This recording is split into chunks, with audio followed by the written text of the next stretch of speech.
Assalamualaikum warahmatullahi wabarakatuh. Kembali lagi di acara Rohis Talk, Rohis Check, 1, 2, 3, 4. Kali ini kembali lagi bersama kami FSRP Kota Bogor. Kali ini bersama rekan kami yang bernama siapa? Ahmad Hafiz Afiatomo Dari SMA mana nih? dari SMIT Ummul Qura Bogor. Baik, SMA IT Umbul Puro Bogor. Kali ini kita akan membahas sebuah tema yang cukup umum ya untuk dibicarakan terutama di dalam ruang lingkup anak-anak sekolah Rohis lah ya. Ya, ini bagaimana sih peran anak Rohis di era digital gitu. Ya ini erat sih kaitannya. Kalau bagi gue sendiri ya ini erat kaitannya dengan bagaimana kita memberdayakan lah, memanfaatkan segala sesuatu, memanfaatkan apa yang kita punya gitu. Jadi kalau bagi gue persoalannya bukan dengan apa kita dilahirkan, tapi bagaimana kita memanfaatkan apa yang kita punya. Nah sekarang kita lihat nih bagaimana teman kita, rekan kita yakni Tomo ya panggilan ya. Betul. Ya bagaimana rekan kita Tomo dalam memandang hal ini. Silakan ayo. Oke, bismillah. Dalam bahas tentang bagaimana peran rohis, tentunya kita harus tahu dulu ya bagaimana awal tujuan penciptaan kita. Karena sebenarnya kita itu diciptakan untuk apa, dari mana, kemana, dan untuk apa. Dan pertanyaan ini sebenarnya gampang banget sih dijawab, kecuali orang-orang yang memang dia nggak mau membuka hatinya gitu. Jadi yang pertama, kita diciptakan itu tujuannya yang pertama dari surat Al-Baqarah ayat 30, intinya tentang kita menjadi khalifah atau yang ngatur bumi ini bagaimana. Terus kemudian yang kedua itu ada di surat Az-Zariyat yang artinya wa ma khalaqtul jinna wal insa illa liya'budun, dan aku tidak menciptakan manusia selain untuk menyembah kepadaku. Dan yang ketiga, ini yang menjadi landasan kita, landasan manusia terutama anak-anak rohis itu untuk berbagi peran, untuk menjadi apa namanya berdakwah, seperti misalnya mengajak orang-orang dalam kebaikan. Yang ketiga ini itu ada dalam surat Al-Qasas kalau saya nggak salah, ud'u ila sabi rabbik, yang artinya eh, berdakwahlah kepada manusia dengan kepada jalan Allah dengan hikmah, yang berarti kita harus mengajak orang-orang dengan cara yang baik, hikmah dan sebagainya. Dan itulah akhirnya yang menjadikan saya punya pikiran bahwasanya setiap manusia harus punya caranya masing-masing, harus punya tutorialnya, harus punya caranya, dan harus tahu bagaimana tujuan kita dalam namanya mengikuti peran ini gitu. Dan akhirnya setelah tahu dari tiga itu, kita uh, dapat peran apapun itu akan kita laksanakan tanpa mempertanyakan kita harus gimana. Seperti misalnya kalau ada punya kesempatan ikutan content creator, kita ikutan bikin desain di situ. Terus kemudian kita dari situ dapat ilmu, kemudian kita aplikasikan dalam rohis, misal jadi divisi media gitu, kita buat apa desain-desain yang bagus gitu. Atau misalnya dari ikutan webinar public speaking, terus kita dapat ilmu, kita ikut sertakan dalam apa namanya share-share lagi gitu dan sebagainya, kurang lebih begitu. Nah, itu bener banget sih. Kalau gue sih sepakat banget gitu.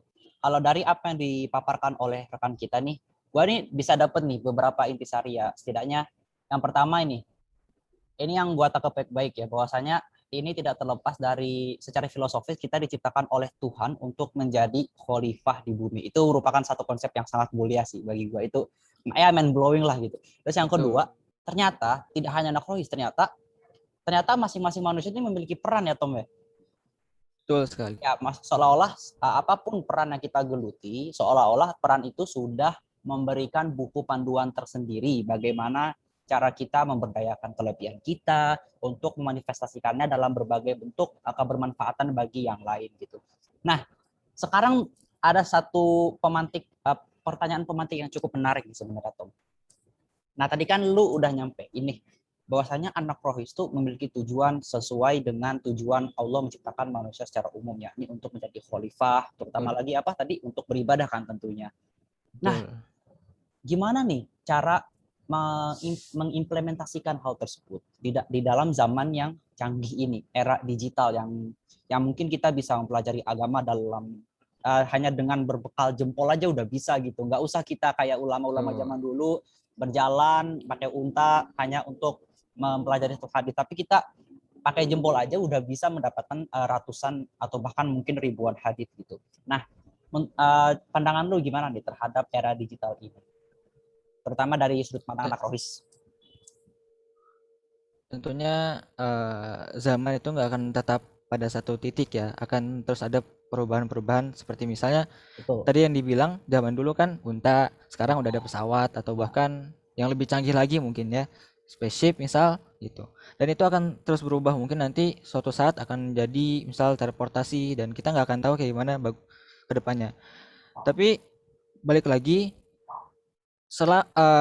apapun yang perubahan di sini selama tidak bertentangan dengan syariat maka itu boleh digunakan dan bahkan bisa menjadi nilai pahala kalau misalnya kita pakai dengan kebaikan. Misal kita sekarang udah punya HP, tadi saya udah katakan bahwasannya ikutan konten kreator, pelatihan konten kreator atau pelatihan desain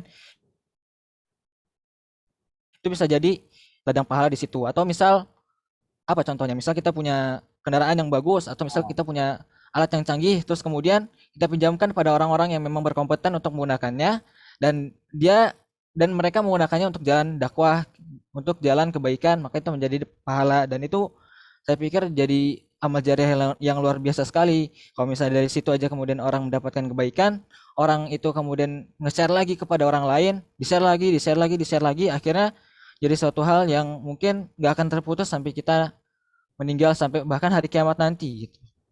nah, tapi nih ada nih banyak juga nggak sedikit lah ya, nggak sedikit orang yang bilang oh zaman ini tuh susah tuh, serba canggih, godaannya banyak gitu.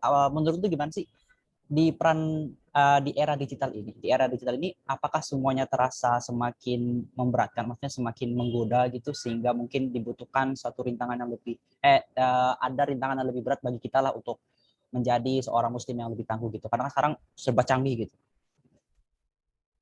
Iya, benar. Kemudahan itu sebenarnya melemahkan kita. Betul.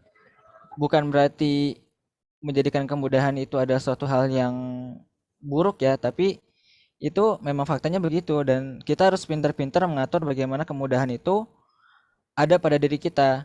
Hmm. Contoh misal kalau misalnya kita menggunakan tiap hari motor mobil, kita nggak akan banyak bergerak sebagaimana orang yang menggunakan sepeda tiap hari atau bahkan jalan tiap hari. Maka kita harus pintar-pintar nih kelola kapan kita pakai benda ini untuk kemudahan yang benar dan kapan kita tidak pakai benda ini supaya badan kita atau apapun yang ada pada diri kita tidak menjadi rusak atau bahkan hilang karena kemudahan-kemudahan tersebut. Nah, tapi bukan semerta-merta berarti masa lalu itu terasa lebih ringan ya sih. Ya, Maksudnya betul sekali. kalau kita mengatakan oh sekarang tuh serba canggih, apa-apa menggoda, tapi bukan berarti masa lalu itu tidak ada rintangan kan? Betul sekali. Gimana tuh Zaman kalau dulu masa bahkan lalu jauh lebih banyak. apa itu misalnya? Kan zaman dulu Misal ya belum ada internet, belum ada HP, belum ada ya kemudahan. itu salah satu rintangan. Uh, Misal harus nyurat ya nunggu lama. Sekarang mau ngobrol aja kan pakai chat langsung bisa. Dulu kan surat dua iya, hari nyampe, 2 hari nyampe. ya betul juga sih. Ya Salah kalau yang satunya itu. gua tangkap mungkin ya apapun yang kita punya kembali lagi ke awal gitu, bukan dengan apa kita dilahirkan tapi dengan apa kita bagaimana kita memanfaatkan apa yang kita punya gitu. Ya, betul. Bagaimana kita menggunakan. Bagaimana kita memanfaatkannya. Jadi mau itu canggih mau itu enggak ya itu semua bisa dijadikan wasilah ya untuk kebaikan gitu. Ya, betul Nah sekali. kalau lu sendiri Tom, cara lu gitu sebagai anak rohis dalam berperan dakwah di era digital ini apa sih? Cara saya sendiri dalam berperan ini lebih kayak apa ya? Kayak misal orang ngasih kerjaan nih, saya mah yain aja gitu, jangan sampai ditolak. Maksudnya gimana? Kayak misal saya tahu ini kesempatan buat kedepannya biar lebih bagus, maka jangan saya tolak. Kalau misal saya udah nimbang ternyata madorotnya itu jelek dan madorotnya lebih banyak, maka ya saya tinggalkan aja. Kayak misal kemarin saya diamanahi buat jadi ketua webinar Dan itu saya pikir ini bisa jadi lompatan ke depannya buat saya belajar bagaimana pengaturan sebuah acara itu menjadi lebih baik. Makanya eh, saya ambil kerjaan itu dan akhirnya alhamdulillah dapat banyak insight baru dari sana. Gitu. Salah satunya itu. Pasti lu kadang ngerasain capek kan gitu. Ya lah, maksudnya kita kan manusia Betul. bukan robot gitu. Robot kan kalau diperintah satu hal ya pasti konsisten kan, nggak ada capeknya gitu. Tapi kita manusia kan pasti ada rasa capeknya gitu. Kalau dalam istilah agamanya apa teh, Tom? Kalau pas kita capek ada istilahnya nggak? Kurang tahu, lupa. Ya, saatnya, ada satu waktu saat iman Oh kita iya, akan tumbuh. sah wa sah. Dan Benar. ada satu saat ketika kita merasa malas, dan malas itu bahkan sahabat Nabi pun pernah ngerasa malas kan, karena sebagai manusia pada umumnya gitu.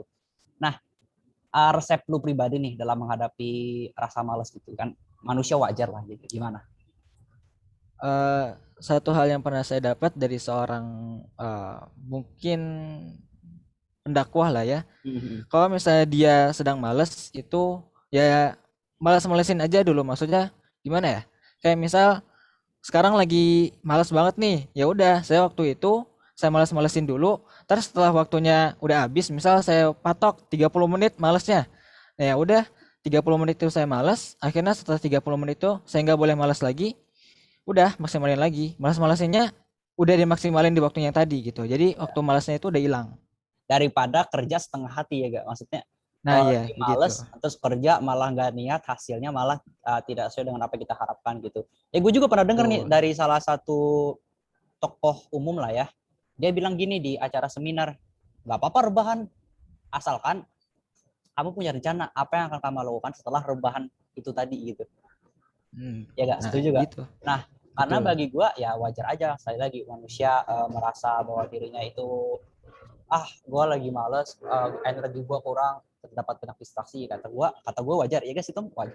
Lu pernah males kan, gue juga pernah males, dan ini Wajar, pernah merupakan dong. sebuah ya rintangan ujian dari Tuhan, bagaimana kita mencoba ya untuk menghadapi itu semua dalam meraih suatu manfaat faedah yang tersebarkan ke orang lain.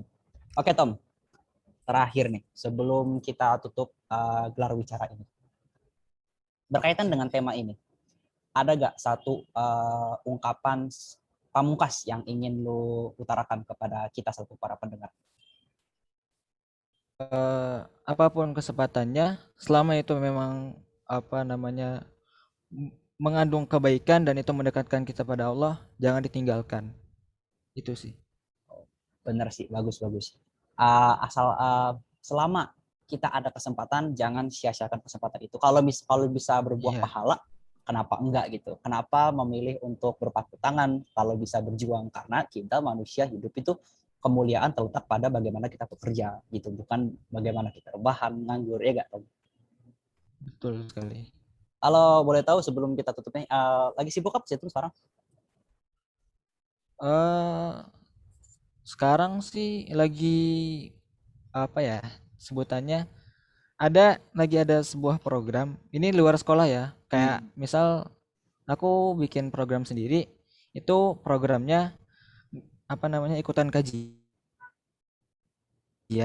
terus nanti resumenya aku taruh di satu channel Telegram biar orang-orang Oh, tuh bisa baca tanpa harus ikutan kajiannya lagi.